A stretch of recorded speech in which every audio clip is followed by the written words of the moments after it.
P രാമകൃഷ്ണന്റെ പ്രതികരണത്തിലേക്കാണ്. അദ്ദേഹം LDF-ന്റെ കൺവീനറാകുമെന്നാണ് വിവരം. പുതിയ സ്ഥാനം പാർട്ടി ഏൽപ്പിക്കാൻ തീരുമാനിച്ചിരിക്കുകയാണ്. എങ്ങനെയാണ്? CPIM-ന്റെ സംസ്ഥാന സെക്രട്ടേറിയറ്റ് യോഗം ഇന്നലെ രാവിലെ മുതൽ AKG സെന്ററിൽ ചേർന്നിരുന്നു. സംസ്ഥാന സെക്രട്ടേറിയറ്റ് മെമ്പർമാരെല്ലാം ആ യോഗത്തിൽ പങ്കെടുത്തിട്ടുണ്ട്. ഞാനും ആ യോഗത്തിൽ പങ്കെടുത്തിട്ടുണ്ട്. 2 മണിവരെ നടന്ന യോഗത്തിൽ ഞാൻ പങ്കെടുത്തിട്ടുണ്ട്. 2 മണിക്ക് യോഗം അവസാനിച്ചിട്ടില്ല. വീണ്ടും യോഗം ചേരുന്നതിന് തീരുമാനിച്ചാണ് പിരിഞ്ഞത്. ആ പിരിയുന്ന ആ സമയത്തിനിടയിൽ ഞാൻ ഇടതുപക്ഷ ജനാധിപത്യ മുന്നണിയുടെ കൺവീനർ ആകണം എന്ന തീരുമാനം എടുത്തിട്ടില്ല. ഞാൻ അവിടുന്ന് പോരാൻ കാരണം ഇന്ന് പാർട്ടി സ്റ്റേറ്റ് കമ്മിറ്റിയാണ്. സാധാരണ നിലയിൽ സ്റ്റേറ്റ് കമ്മിറ്റിയിൽ പങ്കെടുക്കുക എന്നുള്ളതാണ് ചുമതല. CPIM-ന്റെ സംസ്ഥാന സെക്രട്ടേറിയറ്റ് അംഗവും ദേശാഭിമാനിയുടെ ചീഫ് എഡിറ്ററും എല്ലാമായിരുന്ന ഞങ്ങളുടെ പഴയകാല നേതാക്കളിൽ ഒരാളായ സഖാവ് ദക്ഷിണാമൂർത്തിയുടെ 8ാമത് ചരമവാർഷിക ദിനമാണ്. സാധാരണ നിലയിൽ ആ ദിനാചരണ പരിപാടിയിൽ ഞാൻ പങ്കെടുക്കാറുണ്ട്. ഞങ്ങളുടെയെല്ലാം ഒരു രാഷ്ട്രീയ ഗുരുസ്ഥാനത്തുള്ള ആളാണ് ദക്ഷിണാമൂർത്തി മാഷ്. അപ്പം അദ്ദേഹത്തിന്റെ ഈ ചരമദിന പരിപാടിയിൽ പങ്കെടുക്കുന്നതിന് അതിനുവേണ്ടിയാണ് ഞാൻ ഇന്നലെ തന്നെ തിരുവനന്തപുരത്ത് നിന്ന് ഇങ്ങോട്ട് വന്നത്. രാവിലെ അദ്ദേഹത്തിന്റെ സ്മൃതി കുടീരത്തിൽ പുഷ്പാർച്ചന നടന്നു, അനുസ്മരണ മീറ്റിംഗ് നടന്നു. ആ ഘട്ടത്തിലാണ് ഇങ്ങനെ ഒരു പ്രശ്നം ചിലർ എന്റെ ശ്രദ്ധയിൽപ്പെടുത്തുന്നത്. അപ്പോൾ പാർട്ടി തീരുമാനം എന്താണ് എന്നുള്ളത് എന്നെ അവസാനമായി അറിയിച്ചു കഴിഞ്ഞിട്ടില്ല. അപ്പം മിക്കവാറും ഇന്ന് പാർട്ടി സ്റ്റേറ്റ് കമ്മിറ്റിയാണ്. ഉച്ചയ്ക്ക് ശേഷം പാർട്ടി സംസ്ഥാന സെക്രട്ടറി പാർട്ടി തീരുമാനം പ്രഖ്യാപിക്കും എന്നുള്ളതാണ് ഞാൻ പ്രതീക്ഷിക്കുന്നത്. പാർട്ടി ഏത് തീരുമാനം എടുത്താലും ആ തീരുമാനത്തിനനുസരിച്ച് പ്രവർത്തിക്കുക എന്നുള്ളതാണ് ഇതുവരെയും എന്റെ രാഷ്ട്രീയ ജീവിതത്തിൽ സ്വീകരിച്ചിട്ടുള്ള നിലപാട്. ഞാൻ 1968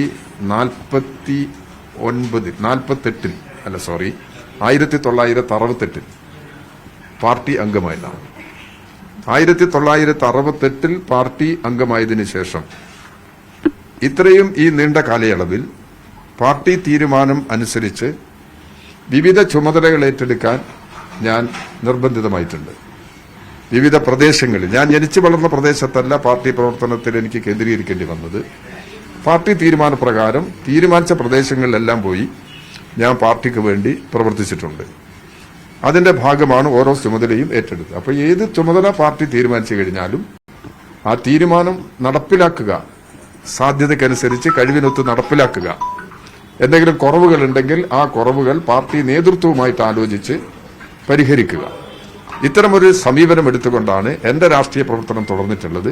അതുകൊണ്ട് നിങ്ങൾ ഈ പറഞ്ഞ രീതിയിലുള്ള ഏതെങ്കിലും പുതിയ തീരുമാനം വന്നു കഴിഞ്ഞാൽ ആ തീരുമാനത്തെയും ഈ ഒരു കാഴ്ചപ്പാടിൽ നിന്നുകൊണ്ടാണ് ഞാൻ സമീപിക്കുന്നത്. സാധാരണ ഒരു സാഹചര്യം കേന്ദ്ര കമ്മിറ്റി അംഗം കൂടിയായ പാർട്ടി നേതാവിനെ കൺവീനർ സ്ഥാനത്ത് നിന്ന് മാറ്റിയ ഒരു സാഹചര്യം കൂടിയുണ്ട്. അല്ല, അത് സംബന്ധിച്ചുള്ള കാര്യങ്ങൾ ഞാൻ വ്യക്തിപരമായി പറയുന്നത് ശരിയല്ല. അത്തരം കാര്യങ്ങൾ എന്താണ് സാഹചര്യം, എന്താണ് പ്രശ്നം എന്നുള്ളത് പാർട്ടി സംസ്ഥാന സെക്രട്ടറി പാർട്ടിയുടെ നിലപാട് എന്താണെന്നുള്ളത് വിശദീകരിക്കും. അപ്പൊ അത് വരുമ്പോൾ നിങ്ങൾക്കെല്ലാം അത് മനസ്സിലാക്കി നിങ്ങൾക്ക് പറയാൻ കഴിയുമെന്നാണ് ഞാൻ പ്രതീക്ഷിച്ചത്. അതിനെക്കുറിച്ച് ഞാൻ വ്യക്തിപരമായ അഭിപ്രായം പറയുന്നത് ശരിയല്ല. പാർട്ടി നേതൃത്വം ഇതുമായി ബന്ധപ്പെട്ട് എന്തെങ്കിലും സംസാരം ഉണ്ടായോ? അല്ല, അത് എനിക്ക് ചോദ്യം മനസ്സിലായില്ല. അല്ല, പാർട്ടി നേതൃത്വം ഈ ചുമതല ഏറ്റെടുക്കുന്നത് ഇല്ല. എന്താണെന്ന് വെച്ചാൽ അങ്ങനെ ഒരു വിഷയമില്ല. പാർട്ടിയിൽ അങ്ങനെ ഒരു കീഴ്വഴക്കില്ല. ഓരോരുത്തർക്കും എടുക്കുന്ന ചുമതല അയാളുമായിട്ട് ഡിസ്കസ് ചെയ്ത് ആലോചിച്ച് അങ്ങനെയല്ല എടുക്കുക. അങ്ങനെ ആലോചിക്കുന്നതിലും തെറ്റൊന്നുമില്ല, സംസാരിക്കുന്നതിലൊന്നും തെറ്റൊന്നുമില്ല. പക്ഷേ സാധാരണ നിലയിൽ പാർട്ടിയിൽ എടുക്കുക, പാർട്ടി തീരുമാനം അറിയിക്കുക, ആ തീരുമാനം നടപ്പിലാക്കുക. ഇത്തരമൊരു നിലപാടാണ് പൊതുവെ നമ്മൾ സ്വീകരിച്ചു വരുന്നത്. ആളെ സമ്മതം വാങ്ങിയിട്ട് ചുമതല ഏൽപ്പിക്കുക എന്നുള്ളതൊന്നും സാധാരണ നിലയിൽ പാർട്ടിയിൽ സ്വീകരിക്കുന്ന ഒരു സമീപനമല്ല.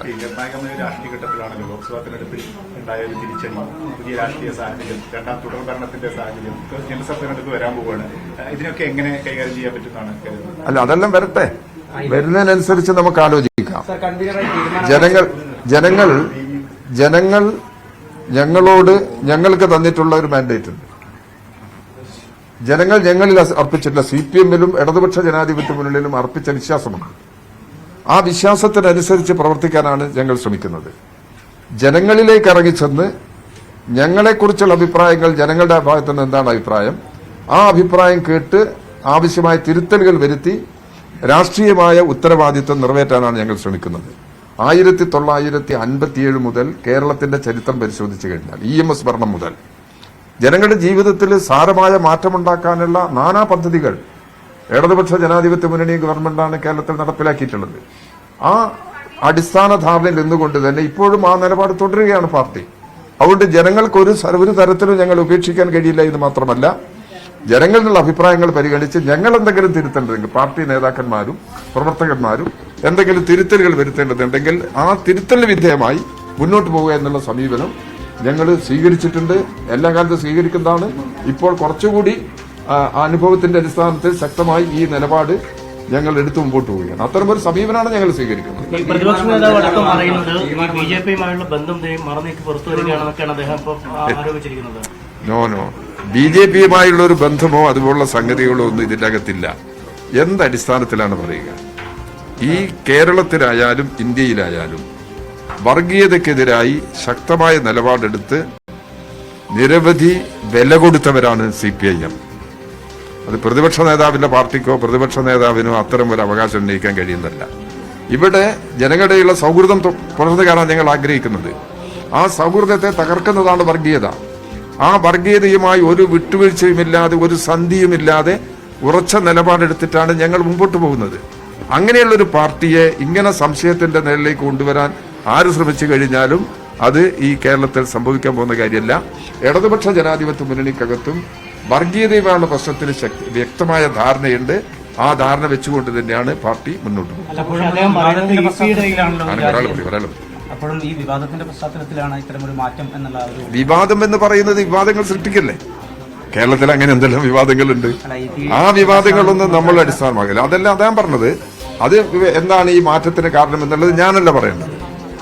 അത് പാർട്ടി സംസ്ഥാന സെക്രട്ടറി തീർച്ചയായിട്ടും ഇന്ന് സ്റ്റേറ്റ് കമ്മിറ്റി യോഗം കഴിഞ്ഞാൽ അദ്ദേഹം സാധാരണ പോലെ പത്രക്കാർ കാണുമെന്നാണ് ഞാൻ പ്രതീക്ഷിക്കുന്നത്.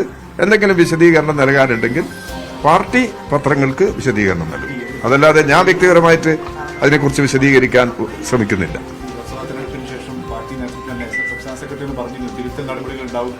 ഞാൻ പറഞ്ഞ തിരുത്തലില്ലേ?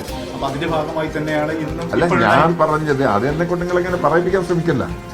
ഞാൻ എന്റെ അഭിപ്രായമാണ് പറഞ്ഞത്. അത് നിങ്ങൾ പാർട്ടി സെക്രട്ടറിയോട് അന്വേഷിച്ചോ. ഇപ്പം നമ്മൾ നാനാ തരത്തിലുള്ള ഡിസ്കഷൻ നടന്നുകൊണ്ടിരിക്കുകയാണ് പാർട്ടിയിൽ. ആ ചർച്ചയുടെ ഒക്കെ ഭാഗമായിട്ട് ഞങ്ങളെല്ലാം ഒരുപാട് മാറിക്കൊണ്ടിരിക്കുന്നുണ്ട്. ആ മാറ്റം ജനങ്ങളുടെ താല്പര്യത്തിനനുസരിച്ചിട്ടാണ് മാറുന്നത്. ഇടതുപക്ഷ ജനാധിപത്യ മുന്നണിയും അതിനനുസൃതമായി ഉത്തരവാദിത്വം ജനങ്ങൾ മുമ്പിൽ നിറവേറ്റുക തന്നെ ചെയ്യും. അതിന് സഹായകരമായ നിലപാട് ഞാൻ സ്വീകരിക്കും. ഇടതുപക്ഷ ജനാധിപത്യ മുന്നണി കൺവീനർ എന്നുള്ളത് ഇപ്പൊ പറഞ്ഞത് ശരിയാണെങ്കിൽ അപ്പൊ അങ്ങനെ തീരുമാനം വന്നോ? തീരുമാനം വന്നിട്ടുണ്ടെങ്കിൽ ഔദ്യോഗിക തീരുമാനം വന്നിട്ടില്ല. ഔദ്യോഗിക തീരുമാനം വന്നു കഴിഞ്ഞാൽ ഇപ്പൊ ഒരു സങ്കല്പത്തിൽ നമ്മൾ സംസാരിക്കുന്നത്. ഇനി ഇതല്ല മറിച്ച് വേറെ തീരുമാനം വന്നു കഴിഞ്ഞാൽ എനിക്കൊരു പ്രയാസമൊന്നും ഉണ്ടാകില്ല. പാർട്ടി എന്താണോ തീരുമാനിക്കുന്നത് അതിനനുസരിച്ചിട്ടാണ് ഞാൻ നിൽക്കുക. അപ്പൊ അതുകൊണ്ട് പാർട്ടി തീരുമാനത്തിനനുസരിച്ച് കാര്യങ്ങൾ നടത്തിപ്പോകുക എന്നുള്ള നിലപാട് നമ്മൾ സ്വീകരിക്കും. ഇനി കൺവീനറായി പ്രവർത്തിക്കേണ്ടി വന്നു കഴിഞ്ഞാൽ ഈ ഉത്തരവാദിത്വം സത്യസന്ധമായി ജനങ്ങൾക്ക് വേണ്ടി നിർവഹിക്കാൻ തന്നെയാണ് ശ്രമിക്കുന്നത്.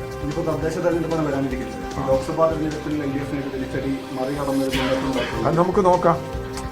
തദ്ദേശ സ്വയംഭരണ നമ്മൾ കേരളത്തിലെ തെരഞ്ഞെടുപ്പിന്റെ ഫലമെടുത്ത് പരിശോധിച്ചു കഴിഞ്ഞാൽ പാർലമെന്റ് ഇലക്ഷനിലും മറ്റ് തെരഞ്ഞെടുപ്പുകളിലും വ്യത്യസ്തമായ ഫലമാണ് കേരളത്തിലുള്ളത്. 2016 ഇടതുപക്ഷ ജനാധിപത്യ മുന്നണിക്ക് 91 സീറ്റ് കിട്ടിയിട്ടുണ്ട് കേരളത്തിൽ. 2021 അത് 99 വർദ്ധിച്ചു. 2019 പാർലമെന്റ് തെരഞ്ഞെടുപ്പിൽ ഇടതുപക്ഷ ജനാധിപത്യ 1 സീറ്റാണ് കേരളത്തിൽ ലഭിച്ചത്. 2024 ഒരു സീറ്റേ ഉള്ളൂ. ഈ പാർലമെന്റ് ഇലക്ഷനിലും പിന്നെ മറ്റ് തെരഞ്ഞെടുപ്പുകളിലും വ്യത്യസ്തമായ ഫലമാണ് കേരളത്തിൽ നമുക്ക് അനുഭവപ്പെടുന്നത്. അതിന് രാഷ്ട്രീയമായ കാരണങ്ങളുണ്ട്. അതെല്ലാം വെച്ചുകൊണ്ടുള്ള പരിശോധനയാണ് ഞങ്ങൾ നടത്തുന്നത്. ആ പരിശോധന നടത്തി ജനങ്ങളുള്ള ഉത്തരവാദിത്തം കൂടുതൽ നിറവേറ്റും എന്ന ബോധ്യം ജനങ്ങളിൽ ഉണ്ടാക്കാൻ ഞങ്ങൾ ശ്രമിച്ച് ഞങ്ങൾ ജനങ്ങളിലേക്ക് ഇറങ്ങി കഴിഞ്ഞിട്ടുണ്ട്. അപ്പൊ അതിന്റെ ഭാഗമാണ് കാര്യം. ഇപ്പൊ ഇവിടെ ഒരു പരിപാടി നടക്കുന്നുണ്ട്, അതിന്റെ ഭാഗമാണ് ഇതെല്ലാം. അതുകൊണ്ട് ഞങ്ങൾ ആ കാര്യത്തിൽ 100% ബോധ്യമുള്ളവരാണ്. ജനങ്ങൾ ഞങ്ങൾ ഉപേക്ഷിക്കില്ല. ജനങ്ങൾക്ക് ഞങ്ങളെ ഉപേക്ഷിക്കാൻ കഴിയില്ല. ജനങ്ങളോടൊപ്പം നിന്ന് ജനങ്ങൾക്ക് വേണ്ടിയാണ് ഈ കാലഘട്ടങ്ങളിലെല്ലാം നാനാതരത്തിലുള്ള ക്ഷേമ പ്രവർത്തനങ്ങളെല്ലാം ഞങ്ങൾ നടത്തിയിട്ടുള്ളത്. അതുകൊണ്ട് ഇപ്പോൾ അധികാരത്തിൽ വരുമ്പോൾ ഈ അധികാരം ഉപയോഗിച്ചുകൊണ്ട് ജനങ്ങളെ എങ്ങനെയെല്ലാം സഹായിക്കാം, ആ ഉത്തരവാദിത്തം ഞങ്ങൾ നിറവേറ്റുക തന്നെ ചെയ്യും. ഭരണ കാര്യങ്ങളൊക്കെ വലിയ തോതിൽ ജനങ്ങൾ വിലയിരുത്തും. തുടർഭരണം ഇനിയും തുടരാനാണ് പോകുന്നത്. അതെ അതെ. അപ്പം കേരളത്തിൽ വേറെ ആർക്കെങ്കിലും ഈ അധികാരത്തിൽ തിരിച്ചു വരാൻ കഴിയുമെന്നുള്ള പ്രതീക്ഷയൊന്നും വേണ്ട. കേരളത്തിൽ ഈ തുടർഭരണത്തിലേക്ക് തന്നെ കേരളം മുമ്പോട്ട് പോകാൻ തന്നെയാണ് തീരുമാനിക്കുന്നത്. തദ്ദേശ ഭരണ സ്ഥാപനങ്ങളിലേക്കുള്ള തെരഞ്ഞെടുപ്പിലും ഇതിൽ നിന്ന് വ്യത്യസ്തമായ ഫലം വരാനാണ് പോകുന്നത്. വരാൻ പോകുന്ന അസംബ്ലി തെരഞ്ഞെടുപ്പിലും അത്തരമൊരു റിസൾട്ടിന് വേണ്ടിയാണ് ഞങ്ങൾ ശ്രമിക്കുക. ഭരണവിരുദ്ധ വികാരം ഉണ്ടാക്കിയിട്ടുണ്ടെന്നൊക്കെ. അല്ല, ഭരണവിരുദ്ധ വികാരം ഉണ്ടെങ്കിലൊക്കെ താൽക്കാലികമാണത്. ചെറിയ ചെറിയ പ്രശ്നങ്ങൾ ഉണ്ടാവും. അതൊക്കെ ജനങ്ങളെ ബോധ്യപ്പെടുത്തുമ്പോൾ അതങ്ങ് മാറും.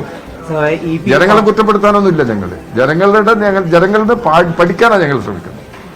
ജനങ്ങൾ എങ്ങനെ ചിന്തിക്കുന്നു, ഭരണത്തെക്കുറിച്ച് എതിരഭിപ്രായം ഉണ്ടോ, അത് ഞങ്ങൾ പരിശോധിച്ചിട്ട് തിരുത്തിപ്പം ബഹുമാനപ്പെട്ട മുഖ്യമന്ത്രി കഴിഞ്ഞ നിയമസഭയിൽ റൂൾ 300 ഉപയോഗിച്ച് ഒരു സ്റ്റേറ്റ്മെന്റ് നടത്തിയില്ലേ, അത് ഭരണഘടനാപരമാണ്.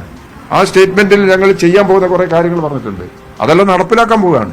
എത്ര സാമ്പത്തിക പ്രതിസന്ധി ആണെങ്കിലും ഈ പ്രശ്നങ്ങളിലെല്ലാം ഉറച്ച നിലപാടെടുത്ത് മുഖ്യമന്ത്രിയുടെ നേതൃത്വത്തിൽ ഗവൺമെന്റ് മുമ്പോട്ട് പോകുക തന്നെയാണ് ചെയ്യുന്നത്.